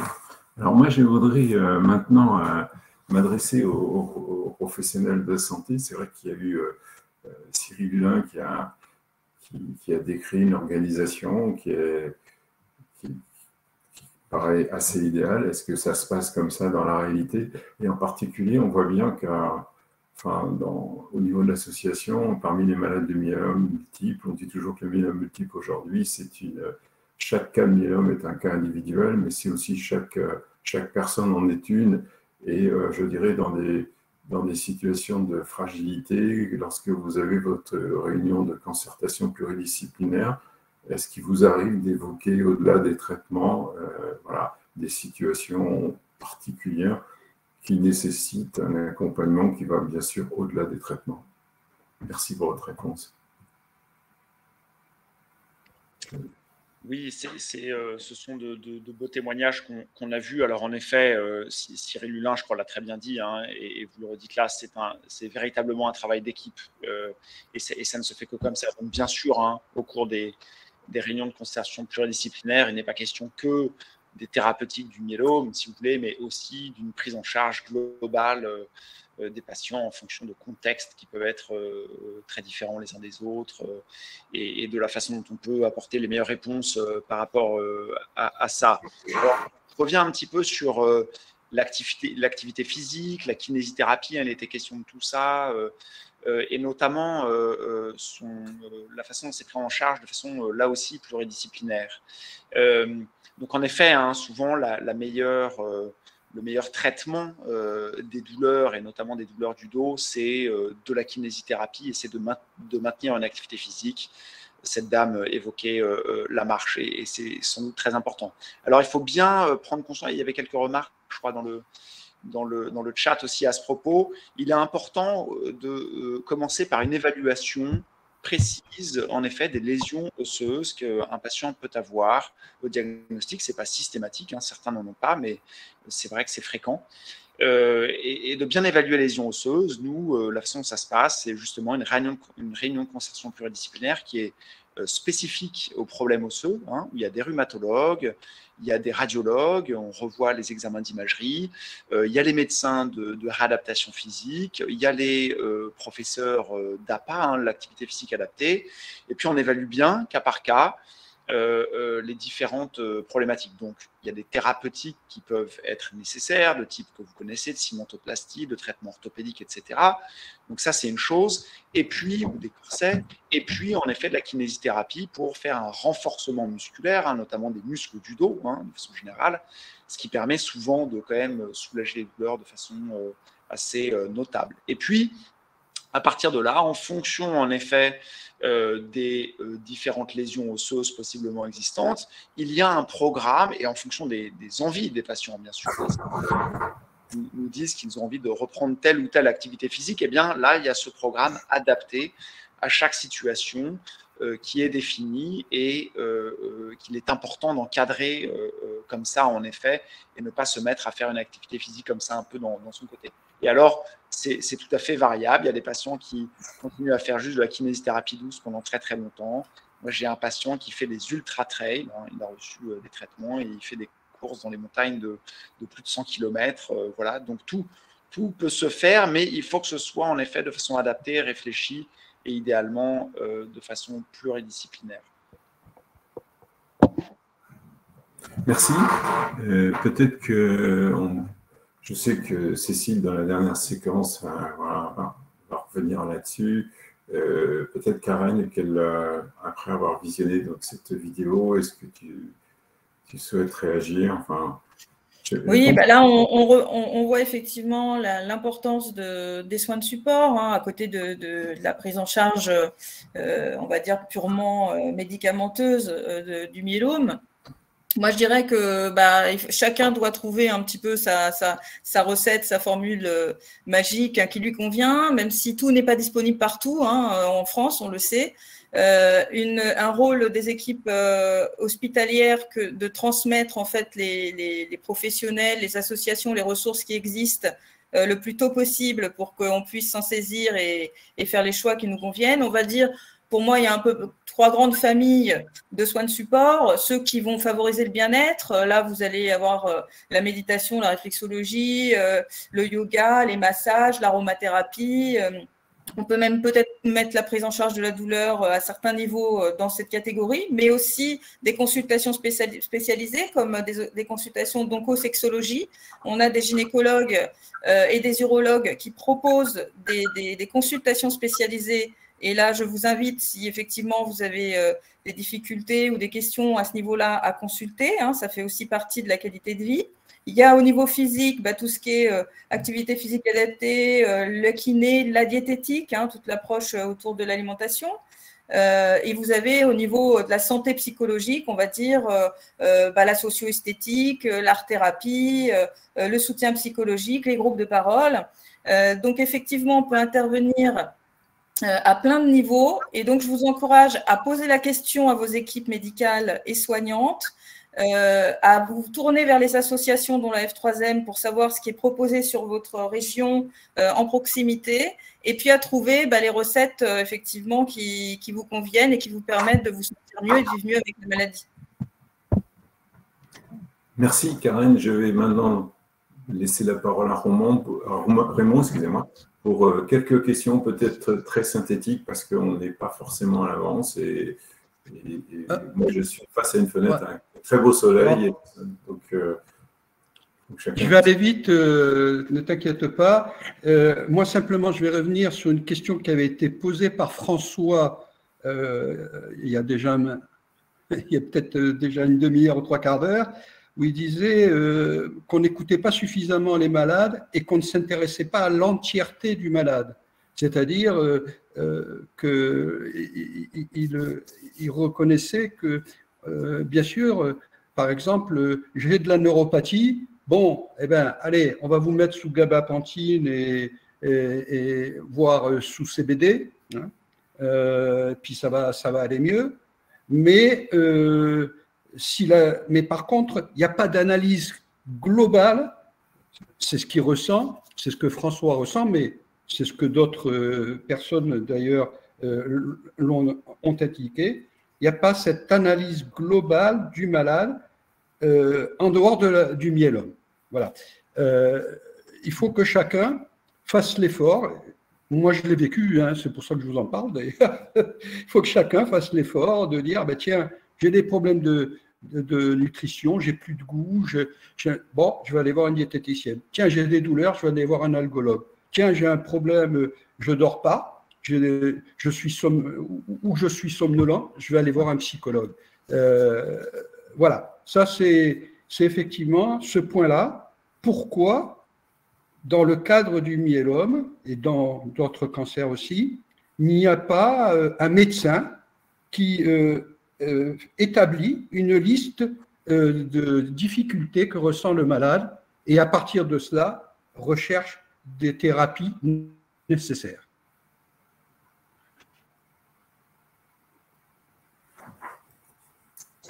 Après, je pense que c'est toute la complexité de la médecine et pour bien sûr qu'on essaye d'écouter les différents soucis des patients, mais je pense qu'il nous faudrait une consultation d'1h30 parfois pour arriver à faire le point de façon globale. Et je crois qu'il y a aussi malheureusement juste un manque de temps avec des patients qui sont nombreux.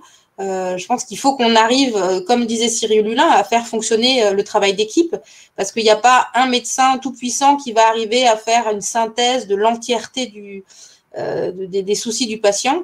Je pense que c'est une équipe qui peut prendre en charge un patient avec des soucis divers et variés. Et je pense que c'est effectivement au médecin d'encourager le patient à aller à droite ou à gauche sur son parcours de soins. Je pense qu'il faut aussi avoir l'humilité de comprendre qu'un patient qui a un myélome, c'est compliqué à prendre en charge et que l'entièreté de la prise en charge, elle peut probablement pas être faite, c'est sûr même, par une seule personne. Oui, merci. Je dirais, avant de laisser la parole à Claire pour la dernière séquence, c'est une question qui préoccupe la F3M avec des médecins qui sont ici d'ailleurs présents et Maris Garcia, on a travaillé sur un projet qui s'appelle Imagine, sur bâtir un questionnaire qui serait pour lequel le patient répondrait à période régulière et qui permettrait de détecter des variations dans son moral, enfin sur ses attentes. Voilà. Ça fait 5 ans qu'on travaille dessus, mais on n'a pas encore trouvé quelque chose d'opérationnel. Ce qui montre que si le sujet était simple, il y a longtemps qu'on aurait trouvé des solutions. Juste un point, Bernard. On ne peut pas dans le débat maintenant, s'il te plaît. On ne peut pas. Bon, d'accord, dommage. Non, mais parce que c'était à propos des réseaux sociaux. Je respecte le des gens. Je pense que maintenant, je vais laisser la parole à Claire et vous verrez que là, si vous voulez, sur la thématique qu'on va aborder, il y a des réponses concrètes et il y a même des éléments de preuve. Parce qu'après, on pourrait mettre un questionnaire comme ça en place et puis encore vérifier qu'il fonctionne bien. Là, ce qu'on va évoquer maintenant, ça fonctionne. Claire, je te laisse d'un bon pas mener cette dernière séquence. Merci Bernard. Alors, on a déjà pas mal évoqué l'activité physique adaptée. Et donc là, vous allez pouvoir visionner une vidéo faite à Strasbourg dans le service du Dr Zontag. Et je vous laisse découvrir parce que comme le temps est limité, vous verrez, il y a plein de messages importants dans cette vidéo.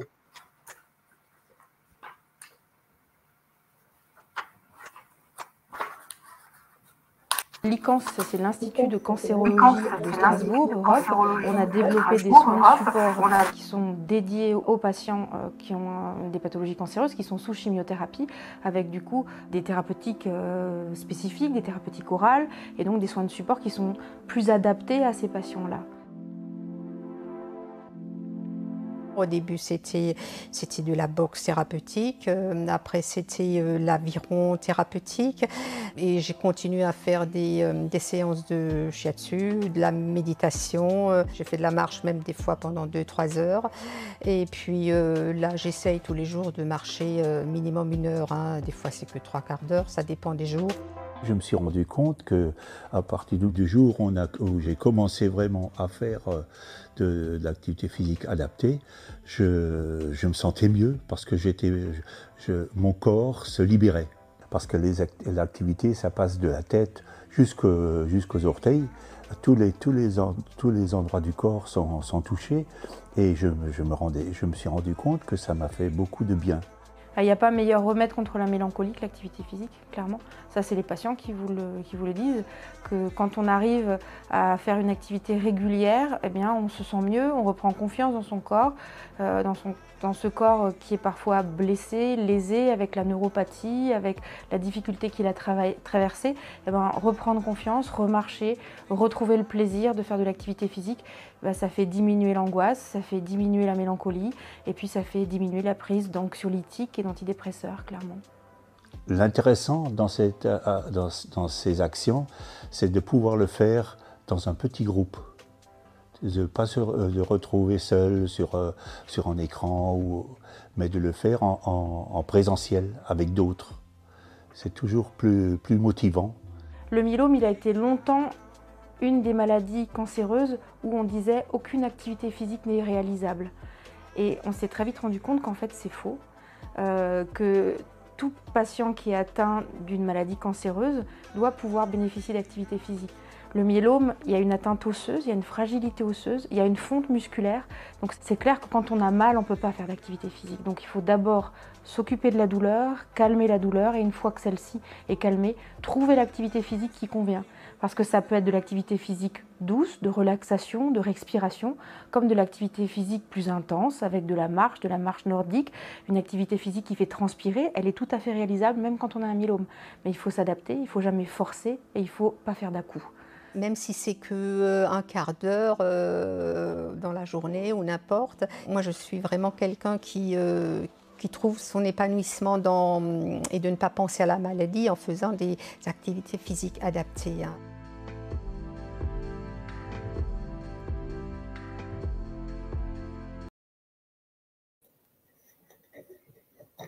Voilà, alors vous, en tant que patient, est-ce qu'on vous a proposé, au cours de votre suivi, de pratiquer une activité physique adaptée régulière, comme de la marche par exemple?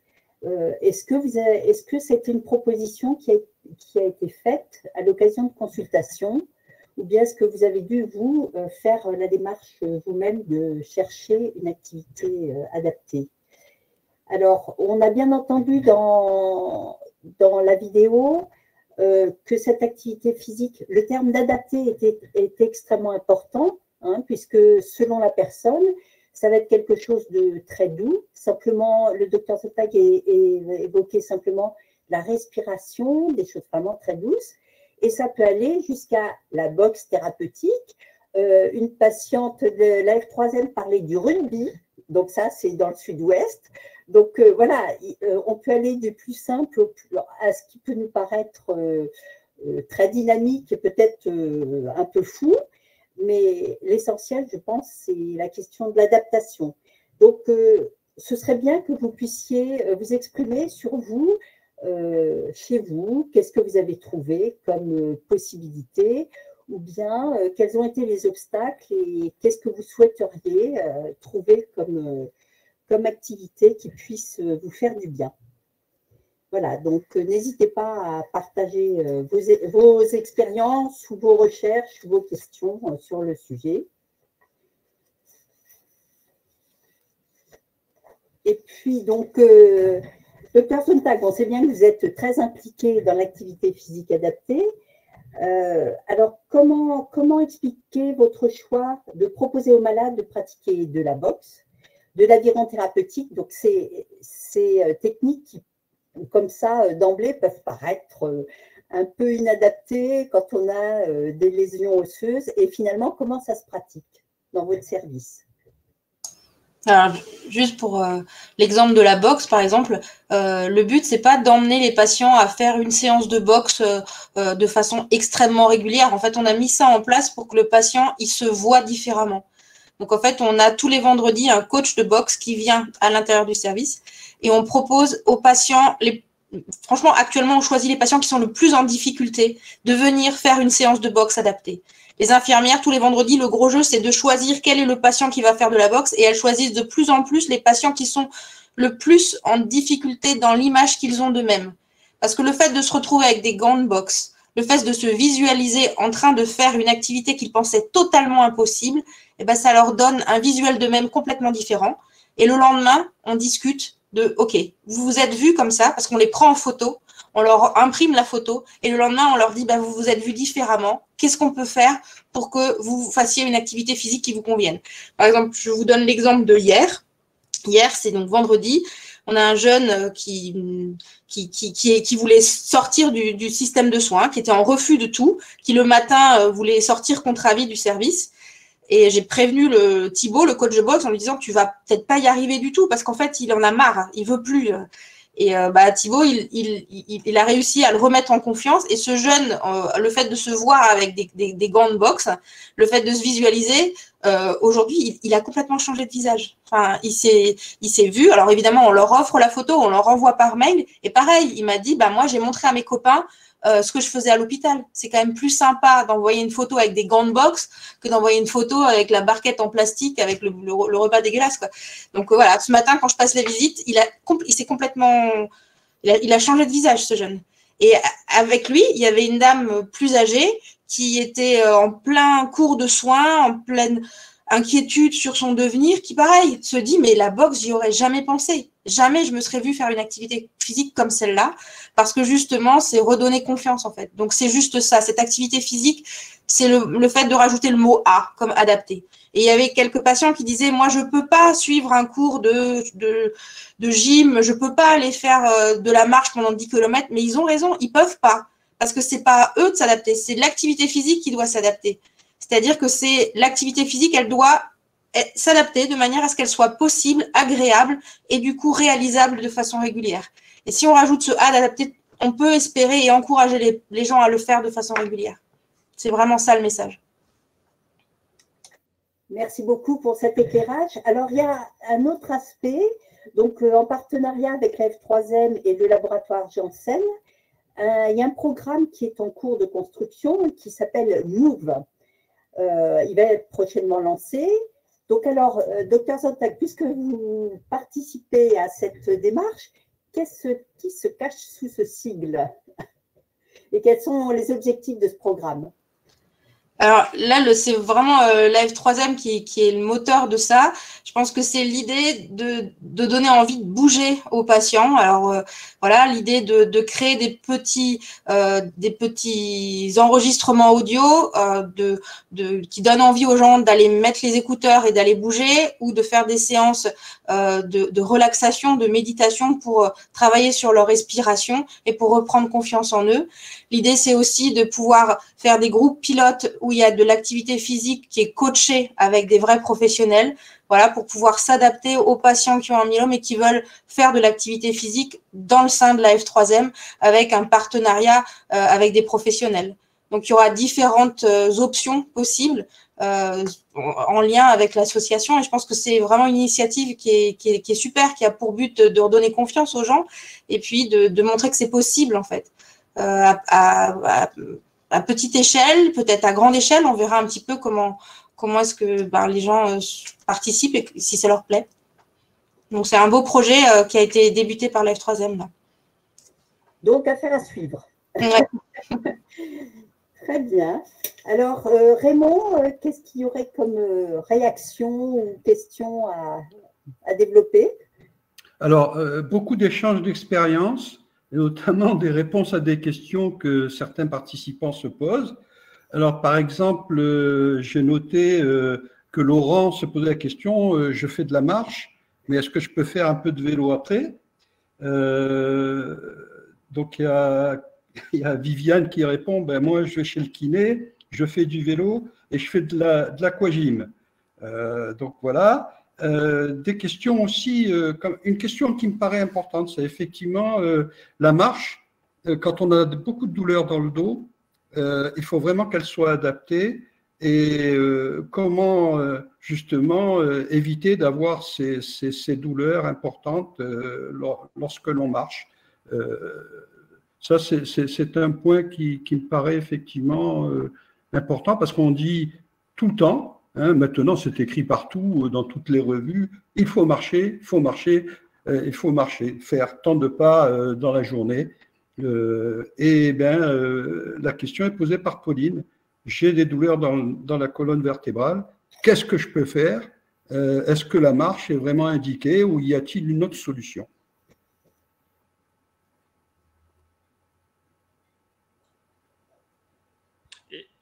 J'interviens peut-être là. En effet, hein, il n'y a pas.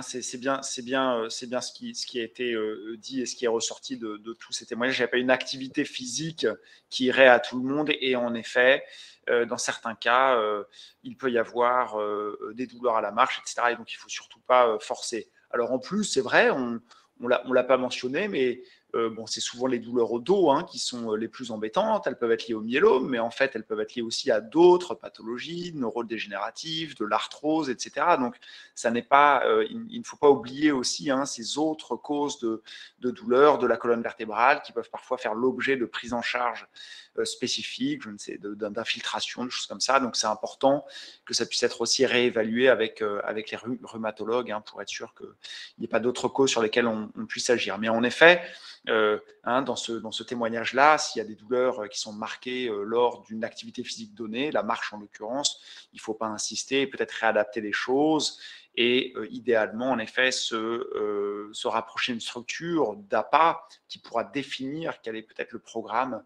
le plus adapté, que ce soit le vélo, de l'aquagym, etc.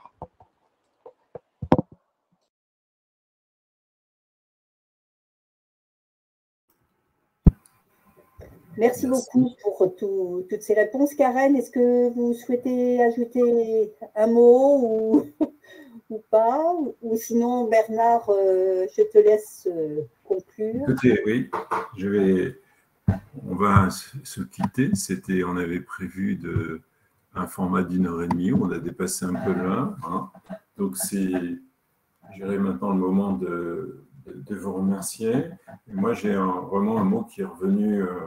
qui a été donné par participants, c'est la gratitude voilà, envers nos intervenants aujourd'hui, parce que, comme toujours, vous avez des compétences qui sont reconnues, une expertise, et je dirais que vous vous êtes livré au-delà hein, dans votre expérience au quotidien avec les malades, et ça me paraît important, de la même façon que les malades et patients qui étaient présents l'ont fait.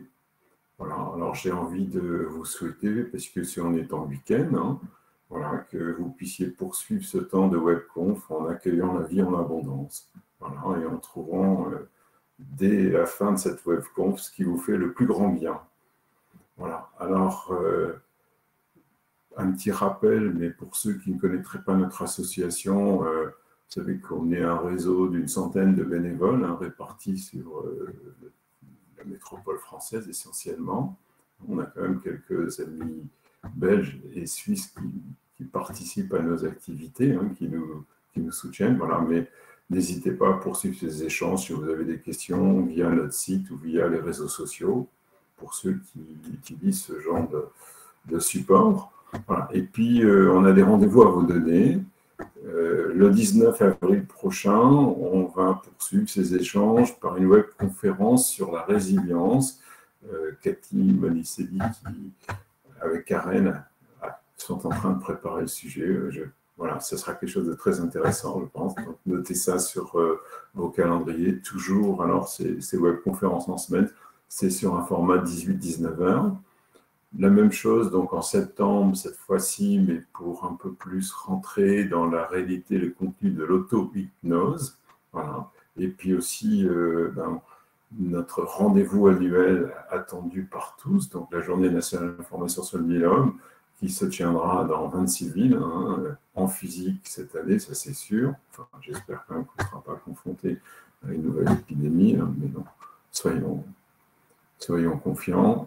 Elle a lieu donc le samedi 15 octobre. Voilà. J'ai su aussi qu'il y a des gens qui se disaient « mais comment je peux réécouter donc, cette webconf ?» Vous allez recevoir un lien qui vous permettra d'accéder au replay, donc vous pourrez la réécouter tranquillement. Et puis aussi, merci donc de répondre au questionnaire de satisfaction qui vous sera adressé par mail. Voilà, parce que pour nous, c'est la seule façon pour nous de nous améliorer, de prendre en compte vos remarques, vos suggestions en matière d'amélioration. Écoutez, peut-être que je laisse à nos intervenants le mot de la fin, si vous voulez, avant de nous quitter, donc nous dire 2 mots. C'est très volontiers, je vous laisse la parole. Je vais juste commencer en disant, en ayant écouté les réflexions des participants, mais aussi de mes collègues, professionnels de santé, c'est que ce soit psychologiquement ou physiquement, on a souvent des ressources qu'on n'imagine pas. Et donc, vous ne mettez pas forcément des limites, vous ne pensez pas qu'il y a des choses que vous ne pouvez pas atteindre. Parce qu'effectivement, l'expérience nous montre que ce soit au niveau de notre capacité à vivre cette épreuve, mais aussi à se dépasser physiquement, qu'on a beaucoup de ressources et que donc il ne faut pas se sous-estimer. Tournez-vous vers les bonnes personnes pour avoir les bons conseils et les bons outils, mais ne vous sous-estimez pas, vous avez beaucoup, beaucoup de ressources. Merci, Karen. Écoutez, moi, je remercie tout le monde. Ces échanges sont très intéressants. J'espère qu'on a pu répondre à certaines des attentes. En fait, nous aussi, on apprend dans le cadre de ces échanges et c'est toujours important d'avoir tous ces retours d'expérience. C'est sûr qu'on en a au cours des consultations en s'occupant des patients, mais aussi à travers ces plateformes et ces interventions. C'est très enrichissant. Donc, bonne fin de journée à tous. Voilà, merci à tous et puis en espérant avoir répondu à certaines de vos questions et puis surtout, comme disait Karen, à vous avoir encouragé à garder le cap dans la bataille ou dans le chemin, comme vous voulez. Bonne journée à vous. Merci. Écoutez, à très bientôt. Bonne journée à tous. Au revoir. Au revoir.